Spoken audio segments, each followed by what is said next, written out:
Our topic for today is about the actual wiring connections of 4 bulbs connected in parallel and controlled by 2 3-way switch and 2 4-way switch with convenience outlet, part 2.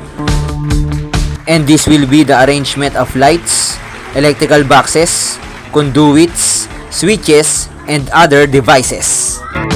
And without further ado, let's get started.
And this is the complete actual wiring connections of 4 bulbs connected in parallel and controlled by 2 3-way switch and 2 4-way switch with convenience outlet.